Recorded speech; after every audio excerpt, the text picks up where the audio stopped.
that might come up in the question of thesis. And of course, it could go on the whole seminar on this. So I just sort of put together a few, I don't know, scattered questions. Or they're looking at sort of some of the 19th century things, which still have a residue here in many respects around what is it or is not thesis. This is more traditional. So to start a little bit in left field, I'm showing you a building here by Borromini. How many have been to Rome and seen this building? Okay, yeah, a couple of you. All right. I mean, it's really beautiful, and for many different reasons, you know, Baroque architecture, blah, blah, blah. But of course, it's the wonderful plasticity of it. And the reason I'm showing it to you sort of at the beginning is to sort of compare it with some other projects, but this is sort of, if you want to think in terms of question of history, a building that might refer vaguely to some historical precedent, but really isn't. It's sort of an invented architecture.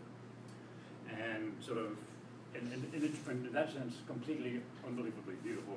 So if you ever go there, make sure to go to the columns that are in there, and you see columns that look like this. I don't have my drawing of it, which is, I guarantee you, really beautiful. I gave it to my mother, and you know, she framed it, and I've got to take a picture of it, so I have to go back there. But I spent basically the whole day measuring this. It's just, you know, you have a vault here, and you have a vault there, and you have a vault here, and the, you know, and he's doing this, and the thing is just twisted and tortured. You know, it's one column, two columns, torn, you know, between all the anxiety of these sort of vaults and tensions. Completely beautiful, right? I mean, it's something, you know, that, you know, has a certain sort of computational wizardry about it. But in that sense, right, no history, right? I mean, you're not going to go to Rome and find this, right? You're not going to go to some sort of medieval cathedral and find this, right? This is an invented column, right, based out of sort of the actual performance, if you will, visualizing in some sense from the column itself, the performance of the vault sort of above. Now, about a century later, we get Saint Geneviève in Paris by Soufflot, and you can just sort of already see a whole different sort of generative principle that's being sort of at work here. And this is also a great building. I hope you also visited. This is, you know, Napoleon's tomb and all that stuff in there. But the building is, you know, astonishingly box-like, right? And in that sense, we sort of looks more architectural-like. I mean, it looks like more like a building, right, rather than Borromini, which you don't know what that really is. You have to abandon any idea of what you know as a building looks like. So actually, it's really also receiving an extraordinary building. You know, it's like, where are the windows? Like, wow. Mm-hmm. Well, you know, you don't really notice that there's no windows, but after a while you do come to some wonder about that, because when you walk in, it's like, wow, that's a lot of light in there. Very luminous, extraordinarily luminous. So what it is basically it's a windowless facade with a building in it. So it's a building boxed in, and the light comes in, and there's huge windows up here coming in, and in the side you sort of see there's actually almost a medieval type of sort of vaulting system, and allowing huge windows and openings, but all completely obscured behind these very high walls. So it's a different understanding of, in some sense, how you see the building versus how you experience it. You want to experience the light, but you don't want to know where the light necessarily sort of comes from. Then it is truly an extraordinary building in many respects. But here the columns are columns, right? None of this Borromini stuff, right? So we see a pervasive and consistent rationality, right? Even in the floor, right? It tells you can measure out the squares. The columns are singular things, like standing in space nicely, like soldiers, you know, doing their job in sort of almost militaristic clarity, you know, to all of this. So this sort of, you know, emergent stress on sort of a type of rationalism, basically it pervades sort of architecture at this time, and so the quote-unquote Baroque stuff begins to disappear. And we also see a type of anxiety also about what that rationalism has to portray in terms of its message. So it's not just all, plan, it seems very rational. But when we look at the facade, which is of course very clear, the columns doing very simple things, right? And we know where that's modeled on. It's modeled on the Pantheon in Rome.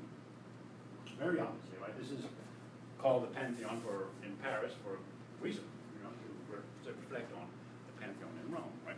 Hundreds and hundreds of years earlier. Even the porch when you walk in has sort of similar type of, high sensibility there. And then, however, when we look at the dome area, well, that's not the Pantheon. That's another building, San Pietro in Montorio. So basically, this is, I don't know if you ever, how many have seen San Pietro? Oh, a few of you, okay. It photographs really big, but when you go there, it's like really tiny, right? I mean, it's like really, you walk in and go, oh my God, it's not pretty big at all, right? But people always photograph from below, make it look huge. But it's actually a very small building. So he took the building and sort of, pumped it up, put the air into it, and plopped it on top of his building, right? So it's a montage architecture. And we have to sort of understand how to read it in that context. So if you think about like a thesis, right? Thesis was, I want a building that refers to empire. We're French. We have a French empire, right? So I need to find some building that refers to empire. So the Pantheon in Rome, if that's the trope of empire, right? So I'm going to use the Pantheon. And then, because this is the French Empire and it's apotheosis with the church, I'm going to take San Pietro Montorio, which I really like, and make it really gigantic and plop it up on top, right? So this is sort of basically, this is the decorated shed of Venturi, right? You take your box and you put something on it, right, to give it sort of historical reasoning.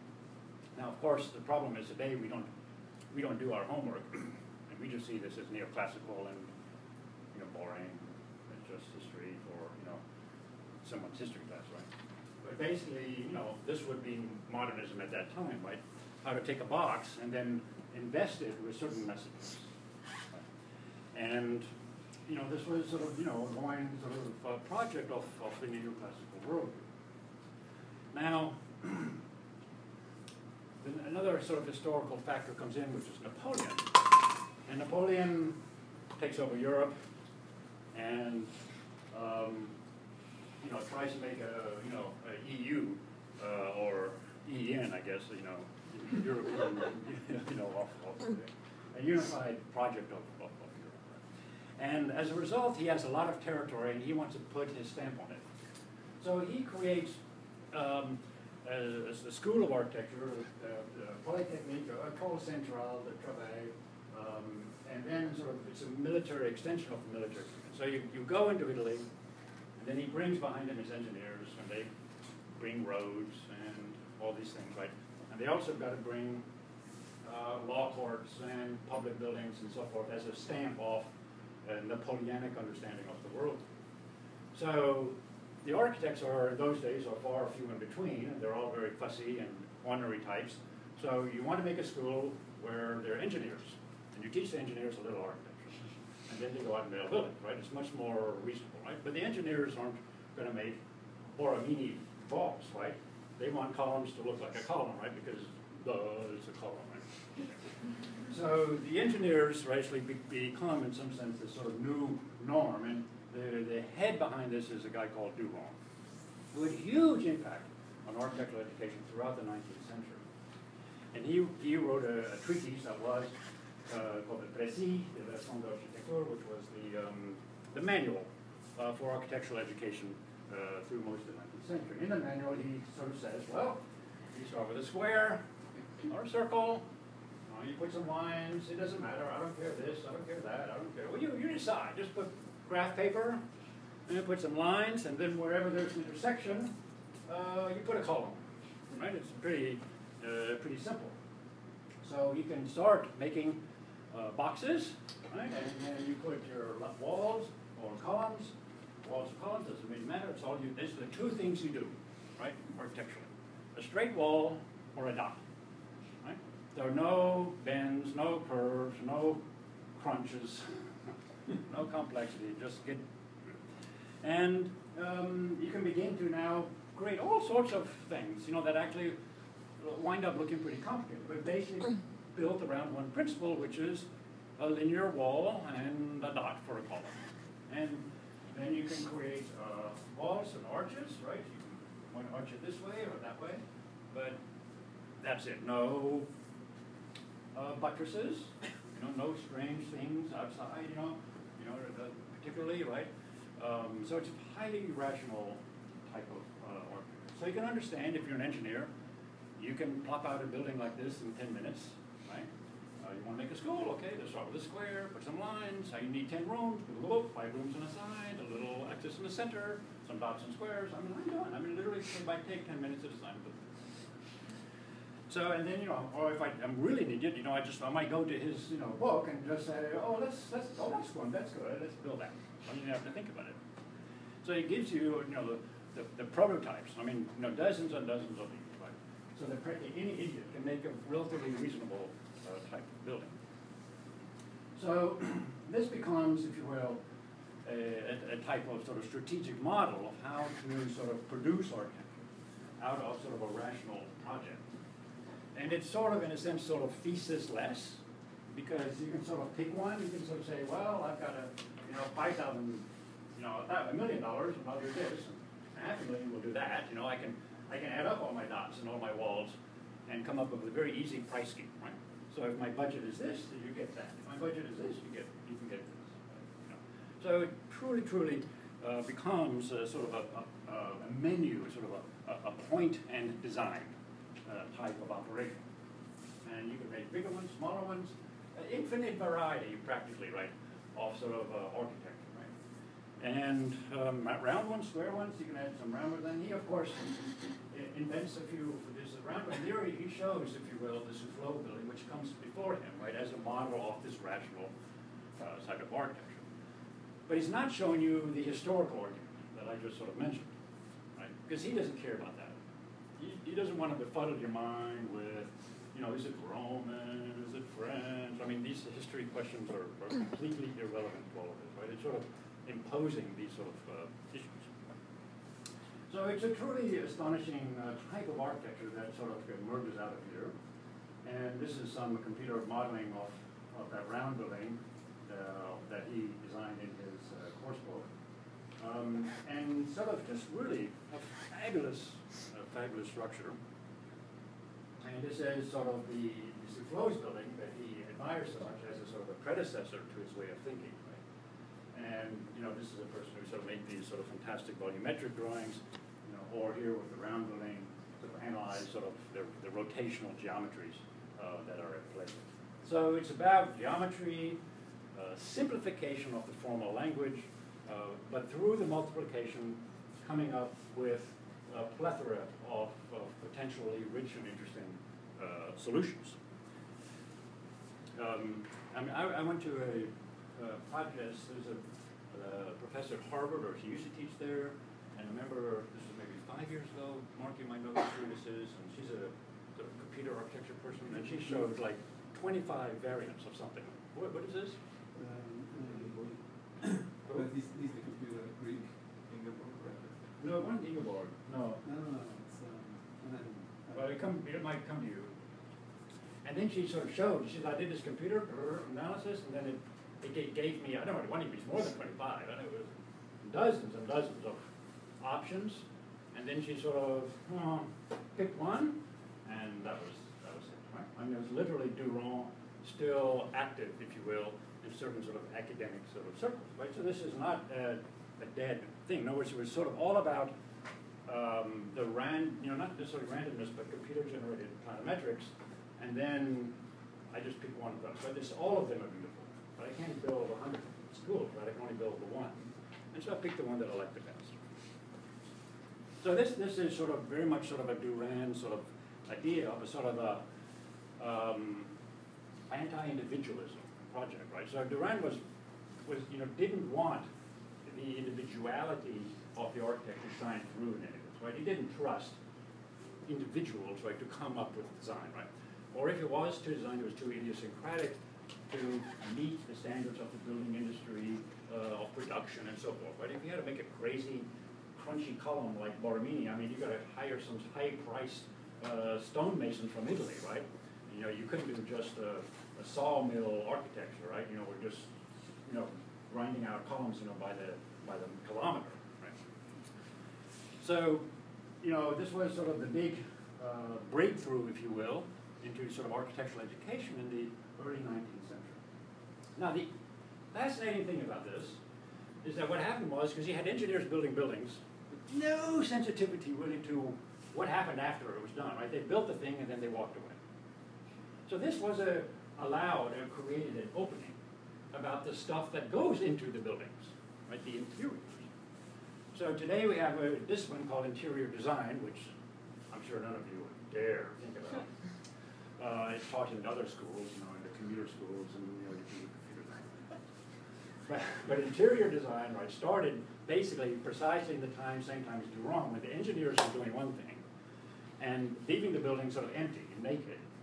And then you walk in and you go, well, what about my furniture, right? So in the early 19th century, if you wanted to furnish the building, well, you would go to Paris and you would go to the shops and you would do arbitrary purchases. Right?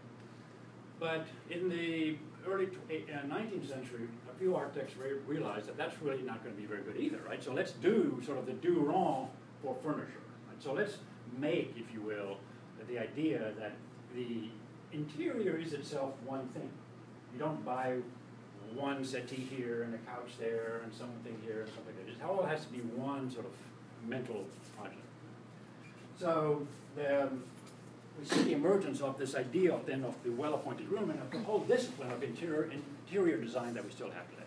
So if any of you go in practice, you're going to encounter these people, you know, everywhere. So this was the book, which is sort of the Recueil des Décorations Intérieures of 1812, right, which was in some sense, okay, now I got my building, what do I do with all the empty white walls, right, and how do I sort of appoint it? And Percier and Fontaine were this amazing team of architects who spent basically their entire career producing this huge folio of things that you could look at to sort of inspire yourself. I'm sorry, this drawing is pretty bad. Most of the drawings are in black and white, but if you were really rich, you could buy the hand-painted colored version of the book, right? Which would show you how to decorate the columns, you know, that the engineer put in, right? Because the engineer just gave you sort of standard columns, right? And now I'm going to get the stucco guy to come and paint some gargoyles on it or some lineaments and paint it properly. And then I've got to take the paint scheme and I've got to relate it to my furniture scheme. So these are two rooms that they designed for Napoleon. So you can sort of see, in some sense, this lush, and we were sort of eyeballs are going to start rolling around in here. But what I'm sort of saying is that you know, there's a sort of a strange splitting between sort of the hard rationalism of the interior, of the history-less engineer project, right? And in some sense, these sort of now quickly saturated interiors which sort of compensate for that. Yeah, so these are some of these sort of interiors and that are sort of drawn and sort of give models, right? So the rich people, they go and get a house done, and then they don't know what the hell, you know, to do. They'll take, you know, plate number 52 and give it to their decorator and say, hey, do it like that, right? You know, and you know, remember, this is a living tradition. From House and Home from about 2 years ago. People still live like this, you know, in the Percier Fontaine sort of manner, right? I mean, it's just not the stuff that we read in our architectural schools, right?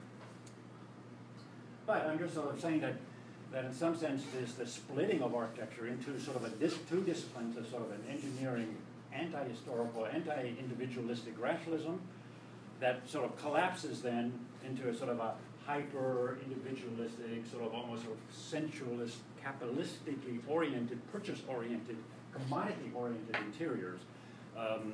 Now the next player in this is Robert Adam in England, who take this to a whole new level. And their interiors are you know, simply just to die for, right? And so the idea is that the table, the couch, the furnishings, the walls, the windows, all have to be one thing, right? So we see in here the idea of a unified interior that is direct line to Frank Lloyd Wright. You know, if you ever go into a Frank Lloyd Wright house, and it basically comes out of the Robert Adam tradition. It was in part they were serving Napoleon, and Napoleon was establishing his own identity versus the kind of aristocracy from elsewhere who had these overstuffed, eclectic houses. And suddenly you got this very rational, tasteful modernity, really. Right. But it was a dignified modernity that was, you know, meeting Napoleon.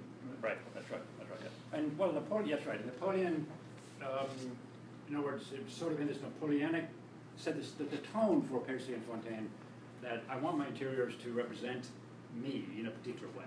So he had a particular sort of ideological agenda to control these interiors. But once Napoleon did it, everybody wanted to do it. Every rich person wanted to do it. All the elites, you know, wanted to do it. So in other words, the idea that the interior has to be organized, systematized, organically related. It can't be just a hodgepodge of purchases, right?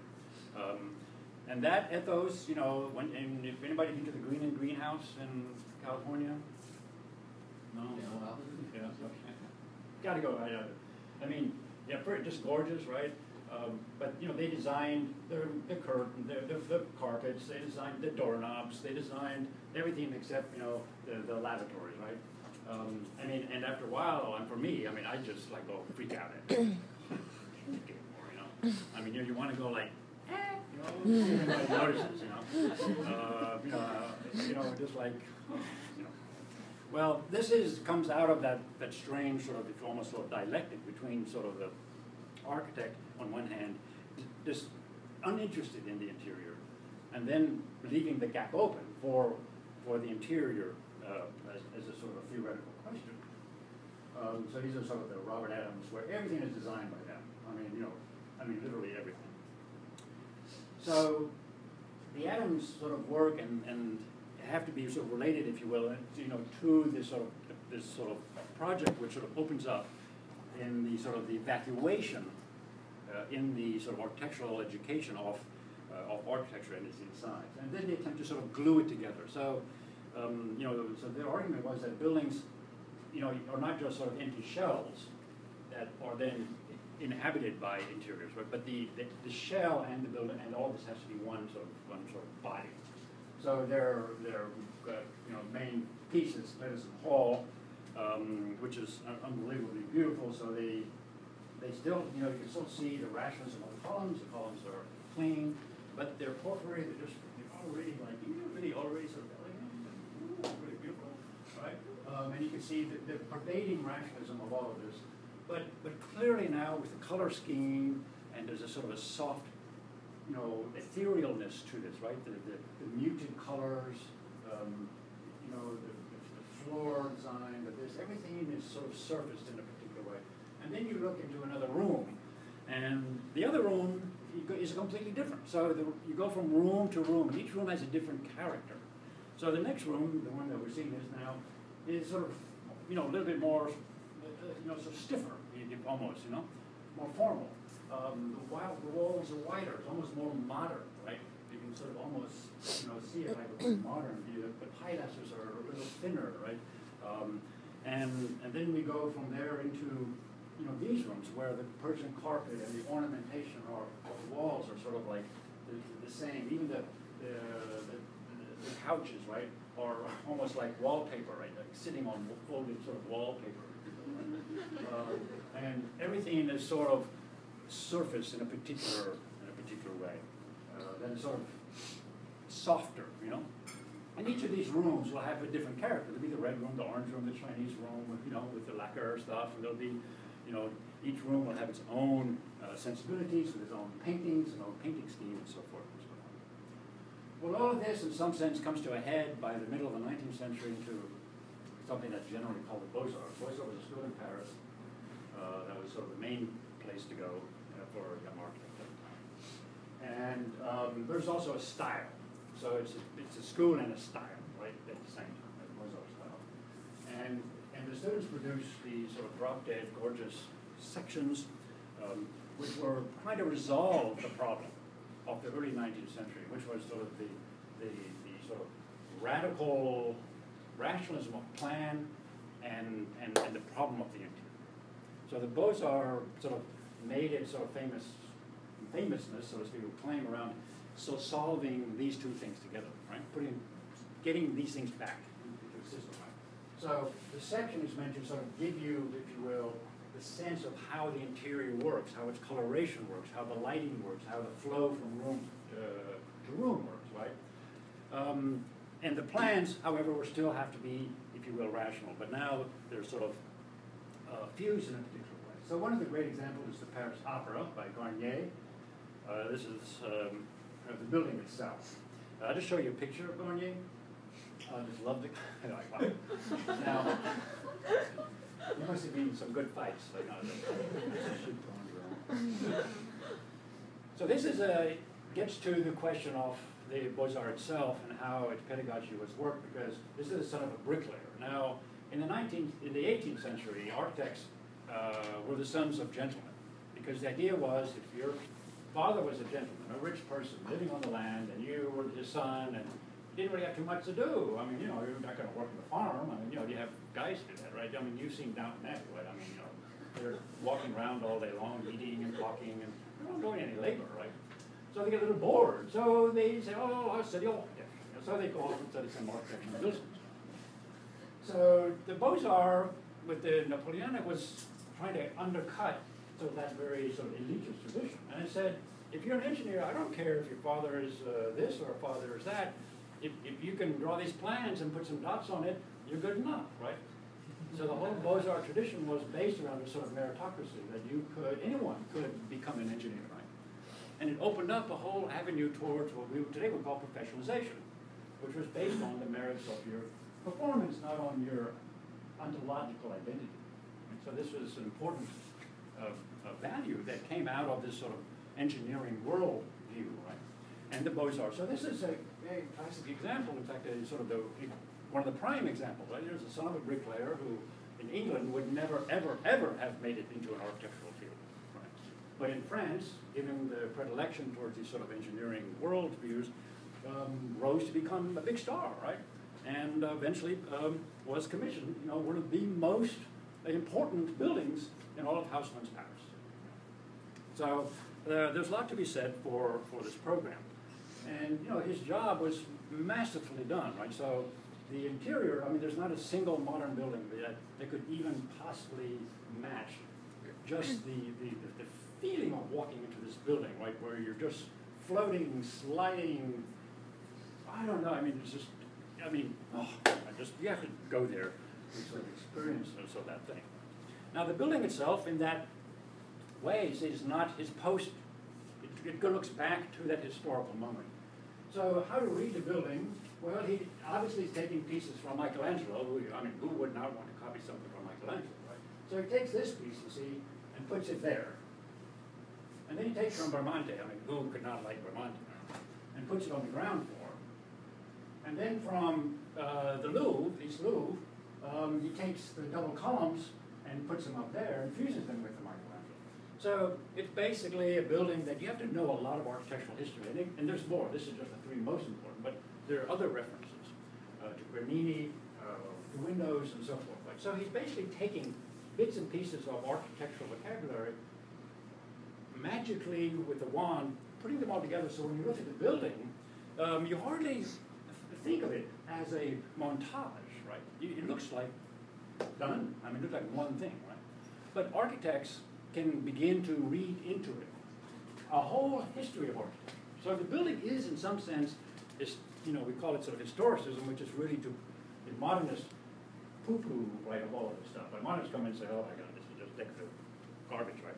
But that's because the modernists were sort of uneducated themselves, and they didn't know anymore how to read this, right? The point was not that it was sort of a lot of fluff, but the point was it was a guidebook to certain architectural precedents. So, and these precedents get fused into one to another. So the building solves many of these problems of the 19th century. One was the alienation between sort of plan and interior, and one was the lingering question of the historical, right, that was rejected initially, right, and putting the historical messages back in as part of the secret code, if you will, that architect to architect, we understand the intelligence of this, because it's not invented. right? And on the surface, it looks like it comes out of his head, right? But in reality, it's very, very clever how he shows that he was not the genius architect inventing something, right? He took all the pieces, but rearranged. His genius was to rearrange them in a way that looks organic, the whole. But so he still is in that French anxiety about the genius. All right. So the late 19th century produces this sort of whole genre of the Beaux-Arts plan, which sort of have certain basic geometric principles always sort of at play of sort of the regulated plan. And the actual education was through a series of it ended in a series of prizes, and you prepare them by a series of sketch exercises. So what you do is they will say, okay, we're going to have a prize, and there's very little sort of education as such in classrooms and so forth. There was for structures and this, but the art design part, you would work in a firm, and then they would say, okay, in March we're going to have a prize, right? And then so on March the 1st, you would show up with your sketch pad, and you'd have to produce an esquisse. And you were given a certain amount of time, usually it's about 10 hours, about like a day, and they would say, okay, it's a library in Paris on the river. Okay, you got 10 hours. And then you sketch and sketch and sketch and sketch, and you come up with a sketch. And then the sketch has to be the project that you're going to develop over a 3-month period. So you turn in the sketch. And then when you turn in after 3 months or 2 months, however long the period is, your project is better be pretty close. So it's like a type of sketch contract. And if you deviate from that, you're excluded.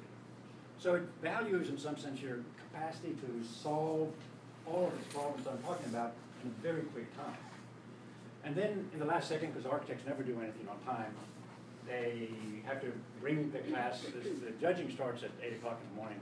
So the charrette, as you all know, they basically take their boards they work through the night on the night before, and then they grab these carts, and 7:30 or 7:59, they make it into the room just in time, right? So the idea of the charrette is a sort of highly anxious period of days with no sleep, and you have to steal the carts, from the vendors in the marketplace to get, because the drawings are so big, right? So this is a typical example of one of these sort of projects, and this is for an Athenaeum, which is like a library, public library. And so you see clearly, not even the building, but the garden, the wall, everything is embraced in this sort of rational principle. But it's no longer just the dumb Durand boxes, right? There's sort of elegance to this, right? A thickening of the walls, larger spaces, smaller ones. There's sort of density and opening, right? And there's the axis, the main axis, which is important to all of these projects. We call it marché, which is from marching, right? So literally the building, you're supposed to sort of almost like a soldier be able to march through this, right? And experience the different things to the right and left. So these plans this is the result of that larger project. I couldn't find for him the first sketch that he made, but first sketch was pretty similar. And then you come up with these big giant boards, 6 foot, 8 foot length. Did anybody go to the exhibit of the drawings that were in New York, by the way, in MoMA? La Bouche. Yeah, you saw it? That drawing was, it was board, this gigantic drawings. I had a picture of myself in front of them, and they're just really for scale. It just boggles them up.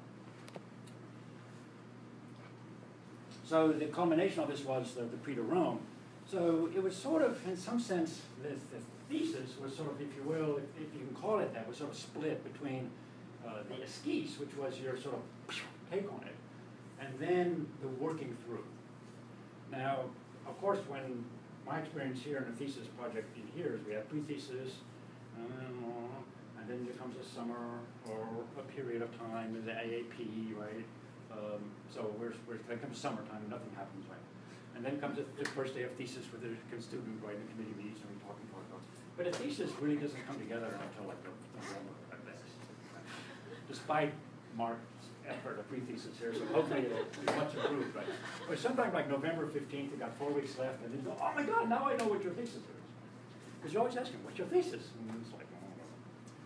Well, the pre-to-Rome project was sort of inverted. You first, it would be like this with pre-thesis, you have to come up with a design, right? And you've got 10 hours. Right here.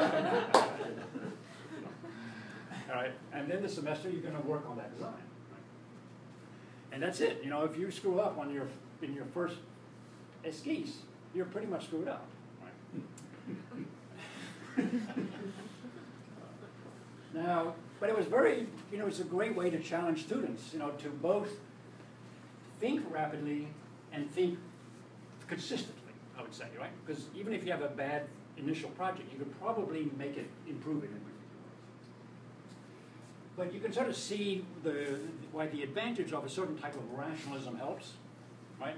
So you start with boxes, box, box, box. Oh, okay. Right. Now I've got the little boxes, and then more boxes, and so forth like that. So you can see why, after a couple of years working on the system, it's really sort of easy to come up with these things, as long as you're always making these frames, right? So buildings are always framed and framed and framed and framed and framed and framed. So it's a way to exercise your imagination in a particular way. But you can also see when the modernists came in and they complained about what they call the academic nature of design, right? And it was a legitimate complaint because all of a sudden you can design all sorts of stuff on paper, and then when you go in reality, it's like a lot different. So in some sense, this was very much like a paper architecture, and it is designed through a certain principle of paperness, right? Of paper, graph, paper, rational idea of planimetric volumes, right? Who cared, if that was too big or too small? It certainly looks good on the plan. Right?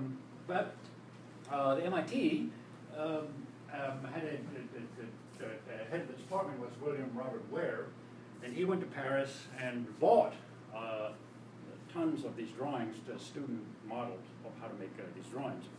And not only that, then he brought physically a guy called Dev Predel. This is a picture of him in 1894, I think. And Dev Predel was his French Beaux-Arts architect, very well known, and he came to MIT. So you've got to imagine, you have a search and you want the best architect, but he's going to have to be French, right? But it has to be a Frenchman who doesn't mind living in the United States, right? And I remember, late 19th century United States was like, it's like the end of the world for the French. I mean, there's no pain, right? There's no chocolate patisseries. I mean, you can imagine the culinary desert that existed here, right? For a Frenchman, it would just, like going to Siberia. So it took him a little while to find one who would risk his life and soul and his gastronomical identity to come and live in a place like Boston. I mean, But Dev Predel loved this place. He was a big fan of the United States, and he made this, just to show it, it's this Tower of Progress, right? And it's this sort of homage to America. And you can notice the scale. I mean, this would have been, and still today would be, the tallest skyscraper ever designed. Right? A concrete tower that just goes off into the mist. I mean, you can't even see the people. It's just immediately down. I mean, I think that Abu Dhabi skyscraper now is as high as this, right? So his imagination was boundless. I mean, he was truly a genius of a guy. And he extracted out of the students just the most unbelievable drawings that you could possibly imagine. There are piles and piles of them in the museum here. And one day, hopefully, one can make an exhibition, of these these are thesis drawings. This is a synagogue, in sort of a slight Byzantine manner. This is a thesis project from 1998 of a casino by the sea. You can definitely see, once again, that the MIT became the headquarters of the Beaux-Arts in the United States. We were the first Beaux-Arts school. We were the avant-garde of architectural education in the United States. Right? Taking architectural education out of sort of the wood carvers, blacksmith, and shed builders, right, into the high world of design. Right? And our students then left to become the chairs, the department chairs, the deans in schools all over the United States. So MIT's architecture department produced a whole wave of Beaux-Artification of architectural education in the country. So I did a flow chart of that impact of Depredel. You know, not just this craziness in design, but these students who became department chairs and then instituted Beaux-Arts around the country. And so the U.S. Beaux-Arts basically took off, I mean, in a huge way. And it wasn't just fancy design. You got to remember that in order to do this, you need gas lamps, you need sewage. A lot of it went together with the type of modernization project that's often forgotten in this. There's another thesis, Anderson, who became department chair of the Anderson. So you can sort of see by the 20s, you see it's still Beaux-Arts. The plan is now a box and clearly still squares. And but look at the top, you see the horticulture, you see the top, the glass box that's sort of sliding up over behind the building, right? So you can sort of presage a certain modernity now sort of leaking through these projects. This is the thesis project from the casino. That's the same one, okay. Now, I show you this building because this is H. Richardson, and hopefully all of you have seen it. I'm going to really be mad if you don't know what I'm talking about here. And I hope all of you have gone into it. I don't even ask. Gotta go in. And of course, when you look it up in history books, it's very much about a medieval building, Romanesque in style. You know, we won't even bother thinking of it as particularly important. But H.H. Richardson went to Paris, and he studied in Paris. And so you can look at the plan, and you realize this is not a medieval plan. Right? This is a Beaux-Arts plan. Right? So he's basically taken the French rationalist idea of the Beaux-Arts, Durand, right? Walls. Okay, they're a little thicker because they're holding up a lot of weight. Right? But basically the columns are sort of point things. You know. It's a Beaux-Arts plan built around very clear understanding of grids, right, and grid systems and how they work. And but building it in a skin that is medieval. So it's this interesting experiment on his part, right, to take the French rational system, which usually likes columns and the so-called neoclassical look, but then saying, the hell with that, I can even do it in a Spanish medieval style, right? So look at me, right? So it was sort of a showpiece of how far the Beaux-Arts could actually work, right? You don't even need the classical, right? You can make it into a medieval style. So anyway, but you got to go in, and it's truly one of the most beautiful interiors. And even the interior itself is a reflection of that sort of Beaux-Arts attempt to synthesize interiority and the experience of that with the structurality and the rationalism of it all, right, from the color scheme. Now, it comes a little bit to head with a guy called Viollet-le-Duc, and this is a name that anybody knows? I see some nods. Thank you, that's great. Viollet-le-Duc is absolutely it was a controversial figure who taught there. He was eventually fired. And largely because he sort of was saying that, rationalism didn't start with Durand and Napoleon and French graph paper. It started with the Middle Ages. So he studied all these sort of medieval buildings. And then he said it doesn't stop with the classical antiquity. It's got to go on, right? If rationalism is truly the idea of humanity, right? The fact that we are rational, it can't just sort of stop and start in a 100-year period, right? It's got to have already be at precedence, and it's got to have a future. Otherwise, it's stuck, right? It's not rational. So it was a completely ingenious argument. So he studied these medieval buildings, and it looks like he's an antiquarian, right? And he's often talked about it. He's had a lot of antiquarian knowledge. But this is really nonsense. Because then he says, if I'm rational, I'm going to make a building look like this now, right? So it's like studying the Middle Ages. This is how they were rational in the Middle Ages. Where today we have steel or iron, so we can make it look like this, right? So it looks sort of irrational in a way, right? If you think of traditional columns standing up, right? But who says columns have to stand straight up, right? I mean, it took another 100 years until we got Frank Gehry to decide that columns have to go like this, But for 100 years, every modernist made a column standing straight up, And he was already doing twisty, turny columns, you know.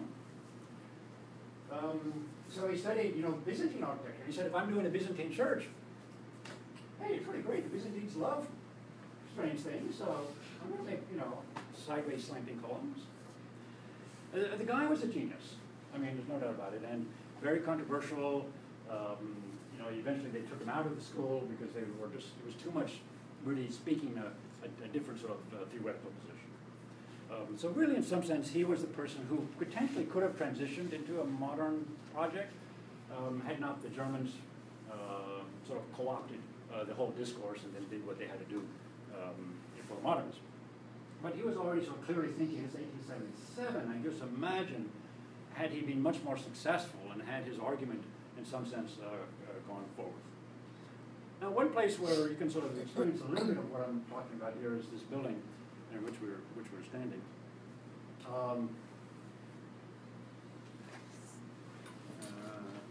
Well, MIT, okay, I'll talk that in a minute. There's this great courtyard and dome by a guy called Depredel who went to Paris, studied, got his degree there, and then he got the commission to design MIT. And he loved the Parthenon, I'm sorry, the Pantheon in Rome, because it's the unification of all the gods, it's a unification of all the sciences, right? So it makes it clear. The trouble was, with the Pantheon, you don't see the dome. Right? The dome is very low, right? So actually, when you're in front of the Pantheon, you don't see the dome at all. Right? Well, he wanted to make sure that you could see the dome from, he didn't want to, he felt that was a mistake. Why make a dome if you can't see the damn thing? Right? So he said, it's the first point, you see the dome is very low.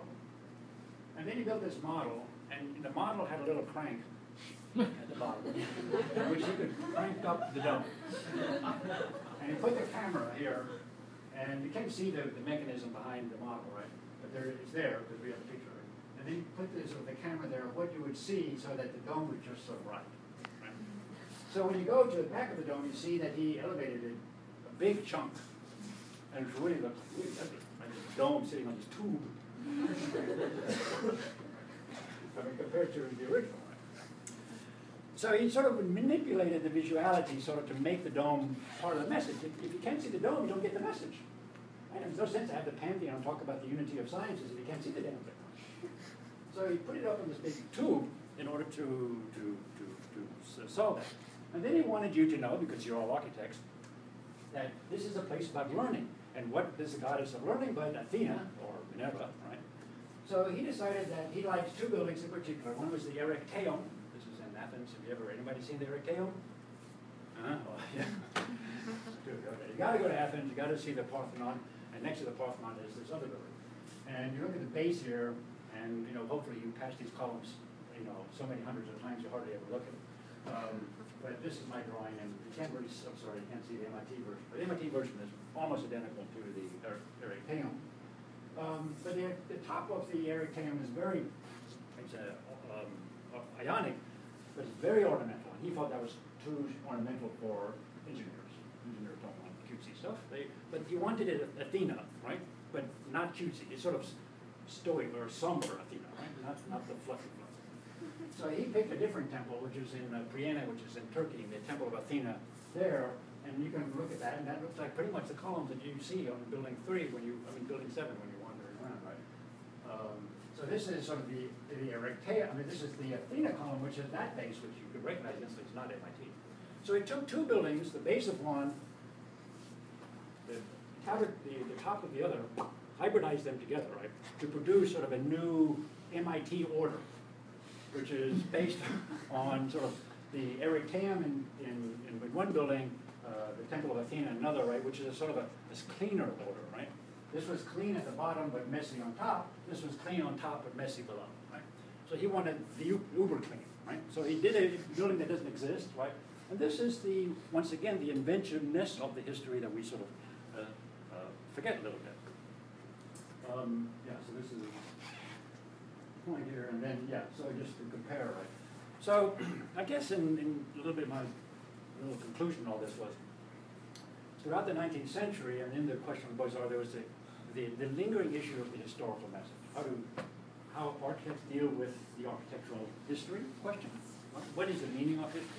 So, in our modernist view, we see all historicism as bad and just dumb, right? Let's just forget that. That's really not the case, right? There's much more to it than that. So it was very much about architecture having, in some sense, some hook into some sort of past narrative that helped the architecture have a message in the contemporary world. So that question, however, in the rational part of it, right, gets critiqued and challenged by Durand. Durand basically says we don't need the message, we don't need history, all we need is if engineers go out and build buildings. And then by the middle 19th century, we can sort of see that, you know, people wanting, or architects wanting to bring these two projects sort of back together again. But in all ways, there's a question of refinement and adjustment.